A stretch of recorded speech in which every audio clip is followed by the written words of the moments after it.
Welcome to Wealth Well Done. Together, we'll cover a wide range of important topics surrounding money and the impact it has on our lives. From the sophisticated and highly valuable planning techniques of the ultra-wealthy to the commonly underutilized biblical teachings. Together, we'll work to improve our relationship with money and our effectiveness in stewarding it well. Here's your host, Eric Scovill. All right, welcome to the 44th episode of the Wealth Well Done podcast, where we lean into the tactical, the practical, and the spiritual advice to help you do your wealth well done. Last week, Andrew Barlow was on with us, and we leaned into the tactical side. We went after investment portfolio allocations and trying to understand risk, as well as taking just a deeper look at how, and what we've talked about from the very beginning is how do the ultra wealthy invest and how do you create significant wealth. And so one of the ways that you do that is in investments. And what Andrew and his firm do is they have a very kingdom-minded focus toward investing. And so that was a great podcast to understand a lot of details around how do you make a tactical approach to your investments. Today, I want to switch that up. And so we have, we're going to lean into the practical pillar of our show here and go after parenting and how to raise wealth. Not how to raise wealth, how to raise kids inside wealth. Certainly we need to understand it is wealth in some ways if you think about it. Well, yeah, you're right. True wealth. And I don't know what Andrew's net worth is, and so we're not trying to talk about to what level of wealth Andrew has, but the reality is anyone listening to this podcast would qualify as the rich that Jesus is talking to. Basically, almost everyone in America falls into the top 1% from a world standpoint. But certainly, my guess is that there's probably not many people listening to the show who wouldn't be in the top 1% of the world. So certainly, when we're talking about when Jesus gives the commands to the rich, that counts as us. And there are varying degrees of wealth, obviously, but from that standpoint, we're going to talk about is if for someone who has substantial means, how do you raise kids? How do you do that well? And it's not easy, and it's incredibly challenging. So I had a conversation with a gentleman yesterday who's part of a 5th generation family office, and we're going to do a podcast series around how do you do family business well and do family wealth well, because typically, he talks about the short sleeves to short sleeves short sleeves to short sleeves in 3 generations. Basically wealth gets created by hardworking people, and then the next generation benefits from it, and then the 3rd generation typically starts to fall off from there. 3rd or 4th generation typically starts to fall off pretty heavily. So I want to focus in on how do we do this well for our kids or for our grandkids, depending on where you're at. But before we do that, since we've already warmed you up with the conversation last week, I want to throw just a nice little meatball question to you. Shouldn't be any problem at all. Andrew, if you continued life exactly like you are today, what is one regret that you would have on your deathbed? Ooh. There you go. Just an easy one for you. Exactly. Yeah, that's super easy. That's super easy. It's interesting. God has called me and us and my family into so much in this season, more than I ever thought I was probably capable of in the past. And that's been a real stretching process of like, all right, God, if you're truly calling me to all of these different areas. We talked a little bit previously, there's stuff going on with the church that my family's leading, and then there's stuff going on with everything we're doing here. And it's okay, God, if you've truly called us to that, I need you to give me the capacity to handle it and to manage it all well. And so for me, I have to get very, very intentional about creating space and time for the things that really matter. And that's, I know, something we're going to be digging into today is investing well into my children, into my wife. And we do a lot of investing in other areas throughout the day. But so I would say at this point, that's definitely an area that I've tended to more of the side of busyness and activity and doing things that are really good, important things that he's called me to. We'll dive into this in a little bit, but I had a really good examples growing up of somebody who made the priority the priority. Okay, man, and thank you for being vulnerable and sharing that. It's literally last night. My wife and I are looking out, and so we love the snow, and there's something so peaceful and nostalgic about the snow, and we like the cold, so we're weird like that. But we're sitting out there, and so I had a late night of work, and so I'm home there with her. She's getting ready to go to bed, and I'm just like, hey, can we stop for a minute? Can we just look out at the snow, look out at the property, and look at the snow, and just said, we're so busy doing these things that God has called us to do, but I am not. I guess I'm rushed. I don't try to hurry through everything, but I rush to brush my teeth. I rush to shower and to dry off. I rush to do this client meeting so I can get to the next one. I rush to do this piece of research. I rush to read I don't say rush to read my Bible, but I rush to get to my time with God, and I somewhat rush through it. And I certainly rush my listening time. I absolutely rush my listening time, rush my journaling time, and I rush everything. And it's just like, I need to figure out how to slow down and enjoy this, because I'm doing things that are important, that are things that God has given me. And I know that the business stuff that he's given us to, this would have crashed and burned long ago if it was me. So I know this is him, but part of the beauty of this is learning how to walk with him in that, to take his yoke upon me and walk with him. And so let's lean into that here. And for any listener, you're not alone. Obviously, because we all struggle with this idea of busyness. So I want to. All right, we'll lean into the kids now.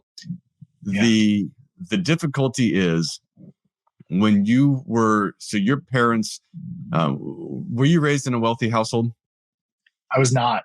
No. Okay. Go ahead. So you've seen then hard work and grit, and you didn't have a dad who got to sit in a nice fancy office, with great wood paneling and wear nice button down shirts and come home clean every day, I guess. Right. And so you've seen hard work. Yeah. My parents were in ministry for much of my life. Okay. And it's been really interesting. Now we talked a little bit. Yeah, exactly. We talked a little bit on the last episode of some of the work we're doing now to support people in that space, and I have a huge passion for that, because I came from this point of and being. We talked last time about how I was homeschooled. I would help my dad at like 12 years old balance the checkbook. I don't even know if a lot of people these days know what balancing a checkbook means.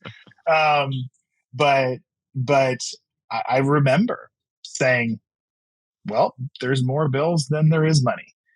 And all right. And that was I treasure those years because I was able to see firsthand the Lord provide and see my parents set an example of walking in faith. And now being in a situation later in my life where I'm not wondering where the next meal is going to come from, or if we're going to be able to pay the mortgage or whatever that is. I'm very grateful for the fact that I had that example growing up of how are we really going to be walking in faith and trusting that God's got something here. So that wasn't something that I experienced early on. Yeah. Okay. Well, so you just kind of gave me a different perspective for the next question here, because I want to talk about how do we raise children with grit? Because I heard someone showed pictures of, it was some meme type thing of a bunch of pictures of the young males in our country today, and talking about how without the technology we have to give us such a leg up inside war, our young males would not be in as good a shape as we were a generation or two ago from that standpoint. And so raising kids with grit, you can look at this two ways. One being the ability to literally roll up your sleeves and go do something difficult. And that's important to be able to do. But what you just brought up is also a spiritual grit as well with this. So how do you raise kids to be able to do this, not just by my own strength and willpower? So take that question wherever you want to go, but how are you trying to give your children grit to be able to survive in a world that no matter how much money you have, you can't bypass difficulty. And we see it all the time when people can't handle challenges, they crumble and fall apart. So how are you raising your kids with the grit to handle that? I was talking to a friend this morning at the gym, and I, when you're looking at parenting, and when you're looking at really anything that you're investing time into, the Bible talks about you'll know something by its fruit. You will know them by their fruit. And children, and well-raised children, and well-behaved children, and children who continue walking with the Lord, and all of those really important things is fruit. That's fruit, and you can have good fruit and you can have bad fruit. And I really am very blessed and thankful for the way that my parents invested into the seven of us growing up. They created environments. I mean, we went to church multiple times a week, because that's, we were a Sunday morning, Sunday night, Wednesday night family. And so we were certainly in an environment where we were hearing the word and having that instilled into us, but that extended into the home. My dad would read the word to us. My mom would pray with us. They would teach us, how do you hear the voice of God? How do you get into the word? How do you decide what you're going to read in the Bible? Really practical things. And then just really amazing examples of how do you study the word? How do you receive from the Lord?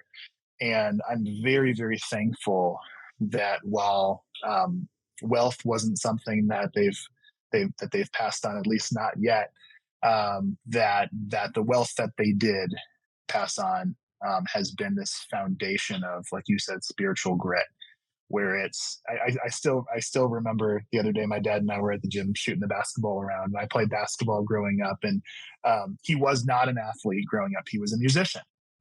And I still remember being in the driveway at our house growing up, and we're shooting baskets, and I was in my travel club league at the time, and he was looking at my stats and going over stuff with me, and he didn't have a clue when it came to technique for basketball, but he's like, hey, I learned this stuff about visualization, and here's some things that you need to be focusing on. And so he poured into me what he did have. But one of those biggest things from both my parents was a foundation of learning how to seek the Lord, making that spirit, that relationship, true relationship with the Lord, an absolute priority. And they taught us how to do it, but even more important than that, they modeled it. They did it themselves. I remember waking up at 6 o'clock in the morning and seeing my mom kneeling in front of the couch with pictures of the family in front of her, praying over everybody. And nobody was watching, right? Yeah. I was, but so I'm very, very thankful for the ways that they transferred those things into us. And now, as I'm on almost 10 years into my parenting journey, I have 2 girls. I am actively working to replicate the strategies, the tools, the things that they did to pour into all of us and my kids. Very, very good. All right. Thank you for that. Next question. So whenever I start having the conversations with clients, or just anyone around the discussion of wealth, and we talk about a trust fund baby, and it's so easy to criticize a trust fund baby because they have everything they could ever need, right? And life must be so tough for them. Well, the reality is, like, when we think about what shaped you, and this is so easy to do to a first generation entrepreneur, but to anyone. So like, for me, like, I can go back to and look at the the getting beat up. I can go back and look at the all of the challenges inside sports. I can go back and look at the getting rejected. I can look at having the clunker car that breaks down on the side of the road, or the first job, working at a young age. I think I was maybe 12 when I started working, and I remember, reffing hockey games when it's okay to play on a super cold, and not just like the normal inside nice cold rinks, but like where I lived in Boston was incredibly cold rinks. And when you're playing, it's okay. It's cold when you're playing, but it's different when you're reffing and you're not moving that much. And I just remember how much my fingers hurt when I warm them up in the hot water afterward because of how cold they were, and just the different things that just those challenges that you had. When you don't have those, we would talk about these character building opportunities. When you don't have those as a kid, when you didn't have to work hard to make the sports team because your parents could just pay your way on, when you didn't have to try hard in school because you honestly knew that it was going to be okay, or you could get in trouble and you could mouth off because mom or dad could take care of it. You didn't have to get a job at a young age, or if you did, it was working for dad's buddy, and you knew that you always kind of had an extra long leash there. And you don't know if a girlfriend or boyfriend is actually in it for you, or if they're in it for your money. And same with your friends. And you didn't have to try hard in school because you knew you had money. And like all of these character building opportunities that we have that shape us and help us to know where to turn. We talk about the spiritual good, help us to know where to turn when things get tough. When you raise kids who have been sheltered and protected from every hardship, which is is more common these days, it's a major detriment to them, and you rob them of so much. So how are you, as you have some varying degree of wealth that you have, how are you intentionally making sure that you still create character building opportunities for your daughters? Yeah. Diamonds are refined under pressure, right? That's how they're created and formed. It's this whole concept, and there's a lot of different schools of thought and a lot of people, very smart people, talking about this idea of doing hard things, right? There's a lot of talk about that right now. I am very firmly in the camp of I believe that is what forms greatness. Being not because for me it was like, well, I knew my parents didn't have anything. I was helping my dad with the finances. So for me, it was like, how soon can I start working? What ideas do I have that could be businesses? But so those things they instilled into me of like, yeah, start a business. This is an amazing thing you can do. That is what opened doors, and nothing about that is easy. My first job was the stock boy at a Christian bookstore, and I was sweeping the floors and trying to, I guess, maybe not stop that guy who just walked up and stole a Bible. I'm like, I hope he reads it. Right. That was my first job. Was like, it was tough stuff. It was, and so what I've done, Kimberly and I have worked to try to create opportunities and ways for our girls to have to do hard things. And I'm maybe a little better as the father, maybe just a more natural bent to bringing challenge. Often, not always, but often the mother is a more of a support figure, and the father can do a little better job of bringing challenge. And so I really work at that with my girls. I'll take them downstairs into the basement gym and have them work out with me, and do things where I'll sit with them and do their homework. And I won't just tell them the answers. Like, I'm saying, hey, you need to figure out how to figure this out. And so creating environments, and I think even as you get into the older years, my girls are a little bit younger now, at 7 and 9, but even as you get into the older years, we have people who will come in and ask for internships here, and you can usually tell when somebody has this kind of air of entitlement about them, and usually for somebody who's dealing with that, at some point they're gonna see what the real world looks like, or what the rest of the world looks like or lives like, where not everything is a red carpet.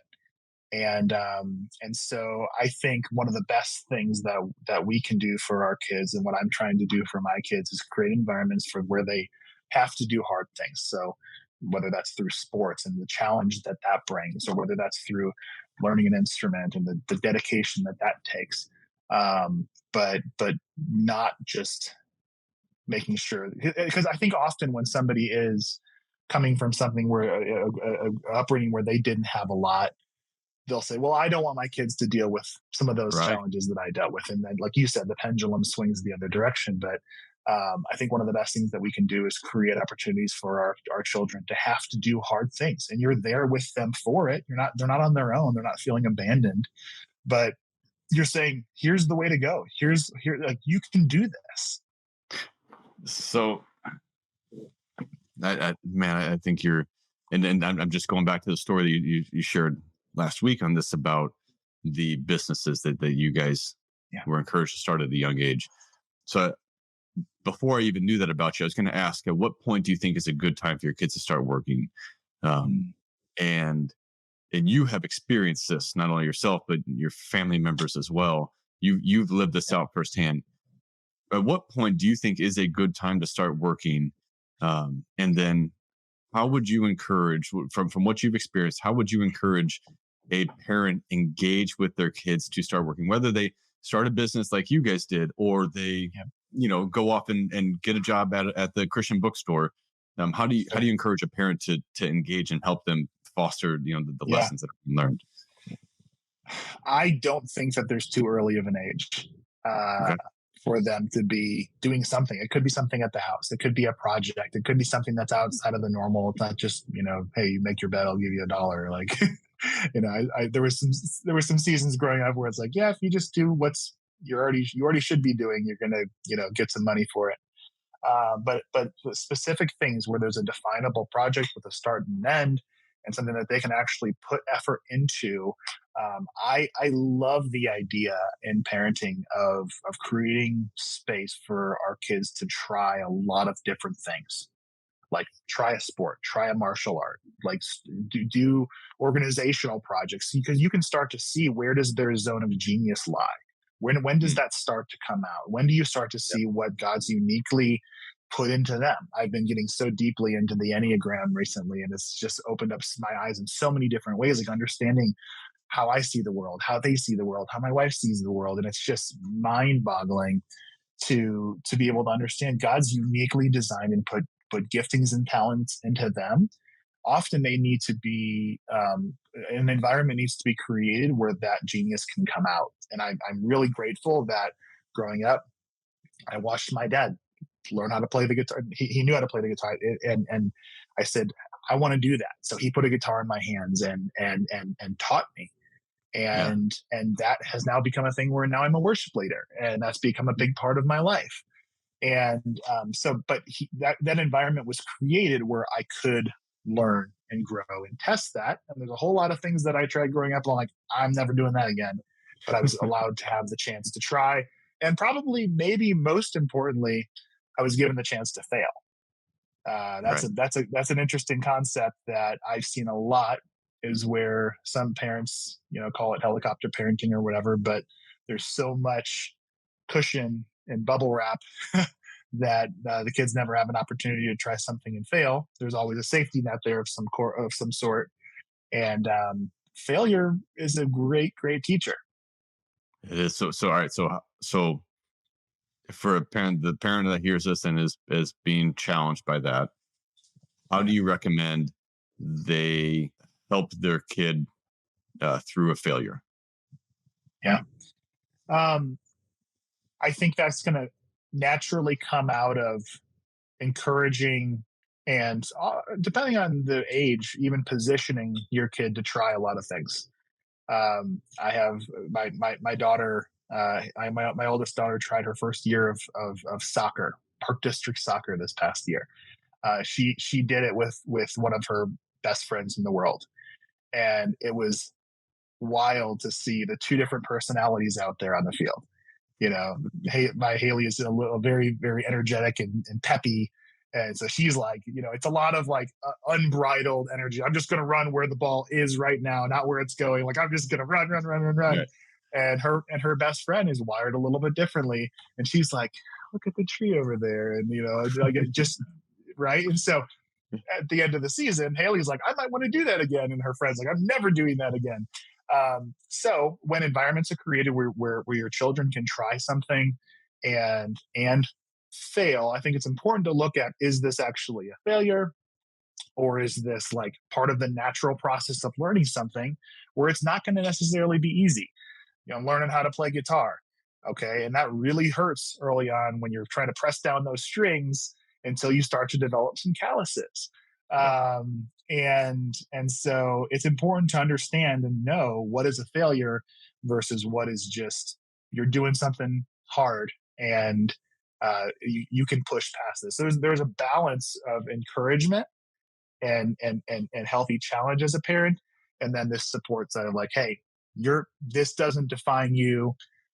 So I think if you do find something that's truly a failure, to jump back to your question, where it's like, hey, I tried that and it bombed miserably.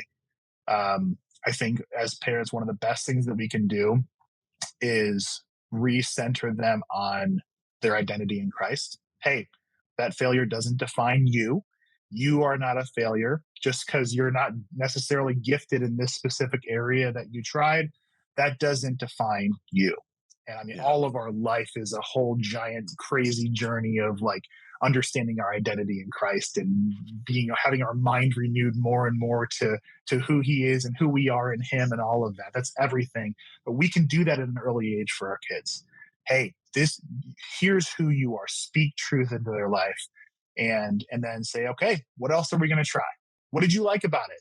Oh, I loved that I got to run, but I hated when the ball got kicked and hit me in the face. All right, maybe we're going to do cross country or whatever. Like, right. So those are parts of that shepherding process that I think are really key of saying, when failure happens, that doesn't define you, but let's keep going. Get back on maybe a different horse. All right. Well, we get to skip the next question because you just answered that one about helping your kids find their own identity. Yeah. Okay. So two more spots I want to, maybe three. So the idea, just hitting a point of what you said, it's so important that we don't let our kids be comfortable all the time. It's great to, Jesus, said you can come here and rest, but it's not stay here and live in this place of comfort. We're meant to go out and we grow through the discomfort. We grow through the challenges, and there's no stories in the Bible of someone who just lived comfortable their whole life and went and did something meaningful. And they're not positively listed in the Bible when that's what they did. That's right. There's people who did that, but it's not positive in the Bible. And so we need to go out and get uncomfortable. And if money allows us to stay comfortable, then I think as parents, you have to figure out and prayerfully consider this, because what's right for Andrew's kids is not right for your kids necessarily. But we need to prayerfully consider, how do we help our kids get uncomfortable, come back into comfort and love and protection, and then go back out again into the uncomfortable and just get into that process where they're okay. If they learn how to get uncomfortable at a younger age, like think of how much, as adults now, like seeing discomfort out there, like discomfort, like, oh, I'm hesitant. But if they're just used to embracing discomfort, like, man, how positive is that? So absolutely validate and second what you're talking about there. So the other two spots I want to go with this is, one, communicating money to your kids, and then I want to hit a little bit as well just around education planning, just from your financial background. So let's do the first one here, communicating to so the two questions here. One about communicating. How do you begin to communicate to your kids? Because they pick up on it. They naturally know, like, oh, we go on nice vacations. We do this, when I ask for shoes, we can go get shoes. So how do you communicate wealth that you have to kids, and when's the right time to do that? And then we're going to talk about how, as they're a little bit older, how should they communicate the wealth that they have to, let's say, a significant other? Yeah. Great question. How we communicate it to our children, I think, is very important, because I think there's a difference between abundance, and there's a difference between abundance and having enough for your needs, and then excess or lavish or some of the things that go pretty far beyond that. And I'm not saying that one of them is bad. I think that it's important for our kids to understand the value of money. And that's one of the things that I think we instill in them at an early age, and the value of hard work and how hard work can lead to this and all of that. And so I would land and tend more towards the side of, um, when my kids ask for something, even though affording is not an issue, often what I'll do is go to them and say, okay, what do you already have that is like that? Is there a way that if we are going to get something else that we can also give? How can we try to instill generosity into them as a core tenet of who we are as a family? And here's how a Barlow behaves and acts. But then one of the things that I do, because they get money for their birthday and they'll help with things around the house, is I've from a very early age I've taught them, instilled in them, here's what investing is.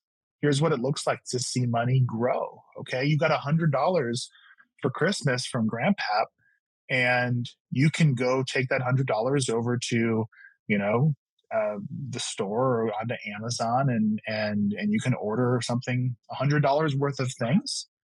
Or what if we put $50 of that $100 over here into your UTMA investment account that we created for you, and then you still go buy something with the other 50, but watch, you put 50 in there on your last birthday, or you put 100 in there on your last birthday, and now that's 140.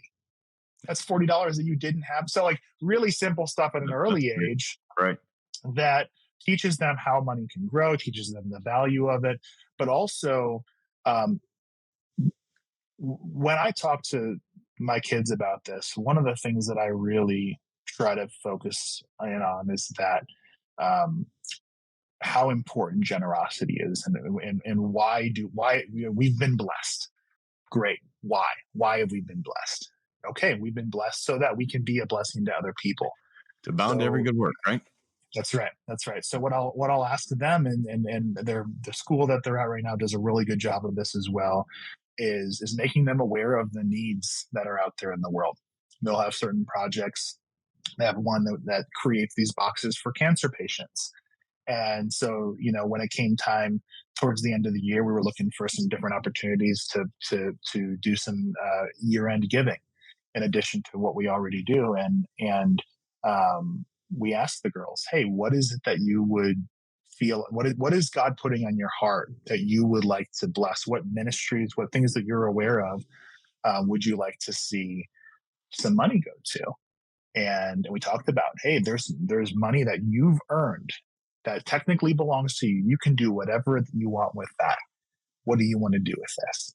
And they found, a ministry that they were passionate about, and we did a gift to them. So I think those are the types of things, like really practical, strategic things, as we communicate this. And I'm more firmly in the camp that, I want my kids to feel like the world doesn't owe you anything. Like if right. that back to the concept of hard work and all of that God has called you, God has equipped you with unique things. Let's uncover those, let's refine those, and go crush it so that you can be a blessing to more people. I love it. All right. How would you, so let's fast forward here 8 years from now, and your oldest is, oh boy. maybe let's call it 12 years. Okay. So, all right. So your oldest is now, she's 21, and she is starting to date someone that dad and mom approve of and think he's a wonderful guy. How would you like to see her eventually communicate to them about the wealth that you've created? Because the His Kingdom Resources Fund has done great, and so have your other investments. And so now, how should they communicate wealth that they have to them? Yeah, my desire would be that by that time, I have created an environment where my daughter, my Haley, has grown into somebody who is going after everything that God's called them to. and that they see wealth as what it truly is, a tool given to us by God to do his will here in the earth. Yeah. And if that, somebody that I would, I guess, give my approval for her to be in a relationship with at that level, would need to be somebody who also understands that. And if they didn't, I would do what I can to help to teach that. But inevitably, conversations like that come up if we would, if we were to go on a trip together or something like that. And it's like, okay, well, it's not, I mean, so much is public these days, anyways, that it's like, okay, it's not a secret. Yeah. But I really am a fan of a lot of the structural things that can be put in place with a business, to say, hey, we've there's a foundation that owns a big piece of the business because this is really what this is for. Or Right. my donor advised fund is really the majority owner of this thing. Or how some of those really strategic things that you can do to get creative to say, if this is what we believe, then we're going to put our money where our mouth is and truly position the resources that we have for kingdom impact. Yeah, we're going to make sure that the kids are taken care of, and there's certain things that that I believe it's important to. The Bible talks about putting things away for your children's children. But I don't think that what I'm trying to do is create a legacy of generosity with my kids, so that's what matters the most. I want to be generous on every occasion, and I want to teach them how to do the same. Then when it's time to communicate that to somebody else or bring somebody else into the thing that we do as a family, then it's like, hey, here's what we do. If you're stoked about that and you want to be a part of it, great. But if you got dollar signs and you're dating my daughter for that reason, then we're gonna have other conversations. All right. Thank you. All right. Last one here. The college or education planning. So I have shared a little bit in the past here, and we probably need to go into more in depth on a different episode on this, around some of my thoughts on what the future of college is going to look like. And universities are not dumb. They're not going to get just lapped and left behind. But YouTube and virtual reality and just online classes and so much more, it's changed so much in the types of careers that are out there. And a kid can go be an expert in robotics by the time they're 16. That a 4-year degree may or may not actually be a good thing for them. And then you have this whole other worry about indoctrination and other issues inside a lot of public universities. So not just public, private too. Sure. So there's all sorts of issues around the idea of education planning. So to the Christian family who is in, they've got kids that are, let's say 10 years and younger here, the idea of using a 529 plan, do you, and so obviously it's person specific. I want to grab your thoughts on that before we let you go today. Yeah. Great question. Me and my wife, we do have a 529 in place for both of our children. I like that tool even more now with the recent legislation that allows you to roll that over to a Roth if it's not utilized. That's a big win, in my opinion. Right. Obviously, it's only a piece of it, but you can still do that. I was taking some college classes after I graduated high school. I did a year of Bible school, which I'm really thankful for. And then I started taking some college classes as I was continuing in my career with the tech startup that I was doing. And then things started to really take off. And so on paper, technically I'm a college dropout. But I look at what you brought up with this idea of indoctrination and some of the things that are being taught. And this has been happening for years. And I think that it's only become more and more prevalent that there are people that are in leadership in education. It's a little bit more prevalent in public universities, but it's not happening in some of the private or even Christian ones, unfortunately. I believe in this idea of parenting, it's so important for us to protect and guard the seeds that get sowed into our children. And so right now we've chosen to have our kids. We're not in a situation right now where we can be homeschooling, although that probably would be ideal for me. But we have them in a small private Christian school that we trust, where we know that they're being taught the word, and we know also what they're not being taught. And so the idea of going to college, I think it's really important in this idea of shepherding your children's heart, to learn the things that they're passionate about from a very early age, and help them to pursue and go after that. I think the years of blanket, you go to college just because that's what you do, should be behind us, or moving behind us, and saying, what is it that you're passionate about? And if that's a critical path, if you're called to be a doctor or something that you have to have that, great. But I think that there's so many opportunities to get the training and education. For me, when I dropped out of college and I moved out to California, and I was with my buddy that we were doing the tech startup together. He is about 10 years older than I am. He walked in on day one and he handed me a stack of business books. And he said, I know you dropped out of college to do this. This is your college now.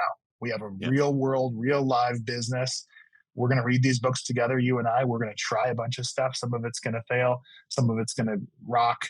And we're just going to have a blast and learn. I learned so much from that. That would have been really challenging to learn in a traditional education environment. So is there a place for that? I believe yes. But I don't think that it should just be a blind thing that you do this because this is what you do, and it's the prestige of going to this university and all of that. If it's truly about what has God uniquely called my child to do, then we need to take a much more careful approach and say, what is the right path to get them there? Wonderful. All right. Andrew Barlow, I truly appreciate your time, the wisdom, and the devotion you have had, the way that you've been running your race for God. You're a blessing. And so thank you for that. I hope listeners that you've been able to gather some good pieces to practically impact the way that you approach money and the way that you approach parenting as well. So with that, we'll let you go, and we'll see all listeners next week. But Andrew, thank you again for all of your time. Thanks so much for having me. Thank you again for listening to Wealth Well Done. Be sure to subscribe to the show on your favorite podcast player, and together we'll continue to improve our relationship with money and our effectiveness in stewarding it well.